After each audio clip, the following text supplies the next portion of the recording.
Good day.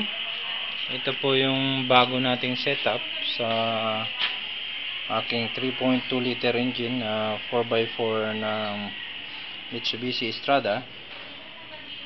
Ayan, malaki po yung makina nito, pero maabot po ako ng 15 at 13 pag yung mabilis, 16 pag mabagal, 16 km per liter. So dati po ito nasa 7 to 8 km lang po ito. 7 to 8 or 9 ganyan. Pero ngayon nasa 13 to 16 km per liter. Ito po yung bago nating setup. Gumawa po tayo ng wet cell. Ayan po yung wet cell natin dati. Pero ang ginawa ko po rito, medyo iniksihan na para hindi po siya nablablakan yung hangin sa radiator, konti lang. So hindi siya nakaharang ng gusto. At saka meron naman po dun sa baba, hindi po siya maharangan ng todo. Saka unang-una, hindi na masyadong iinit ang makina niya. Ito po yung yung makikita nyo yung tubig. Ganyan pa rin yung linagay natin na tubig. Nagbiyahe po tayo ng Maynila. Dumating tayo, konti lang yung naibawas. Kaya makikita nyo, ibig sabihin po nun, matipid siya sa tubig. Ito naman yung bubbler natin. Ayan.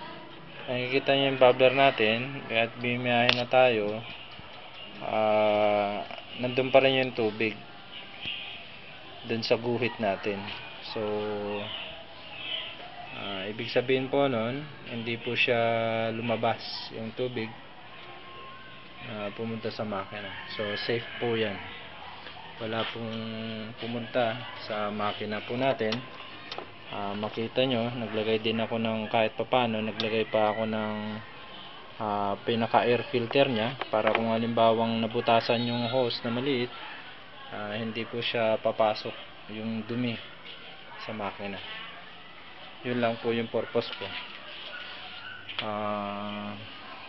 Testingin po natin para makita nyo yung aking bagong setup.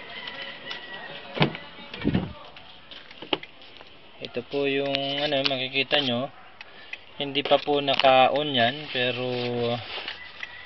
ayan, pero hindi po naka-zero kasi matagal na po kasi yan na gamit ko.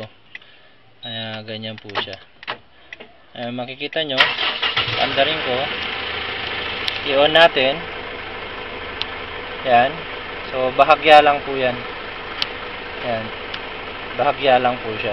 So wala pang, siguro mga 5 ampere lang po yan, 12 volts, 5 ampere, 12 volts.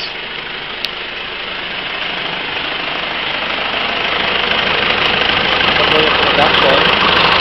Gumagawa po lahat ng plates po yan. Yan po yung pagandahan yan. Sa mababang amperahe, gumagawa po lahat. So ito po yung production. Naka-idle lang po yan.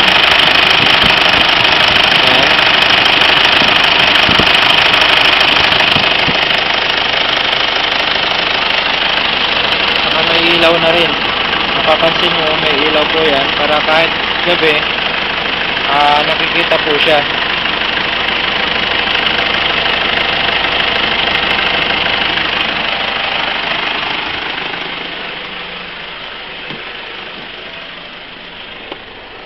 Okay. Pagpatayin yung makina, mamamatay rin po siya. So makikita nyo, namatay din po siya, pero yung zero po natin talagang hindi Ayan hindi po siya talaga nakasentro. So yung konting-konti lang po yung dito. So ibig sabihin po nun, nasa 5 ampere lang po yan. Dun sa natin, makita nyo, dun sa inaano po natin, dun sa working table natin, umabot lang po siya ng 4 to 8 ampere yung maximum na. Pero ito ngayon, nasa 5 ampere lang po yan. Nakikita nyo, clear, very clear po yung tubig. So kahit na nagamit na po natin ng ilang ano din po yan, pero makikita nyo, wala pong pinagbago yung ating ano, yung tubig. So very safe po yan. Ibig sabihin po nun, tatagal, tsaka yung ating ano,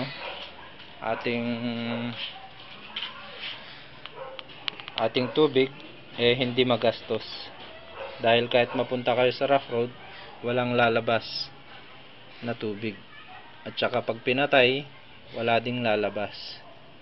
Tandaan nyo po yan, ang tubig pag once na may butas, mag-evaporate po yun. Pero ito po, makikita nyo, bimiyahe na tayo, pero halos walang binaba. Okay. Kasi dati, ito, dito lang po siya, so wala pang kalahating baso ang ubos na distilled water. Okay, maraming salamat po sa mga nag-subscribe sa akin. Maraming salamat. At sa mga hindi pa nakasubscribe, subscribe po kayo para updated po kayo sa aking mga videos. Okay, thank you po.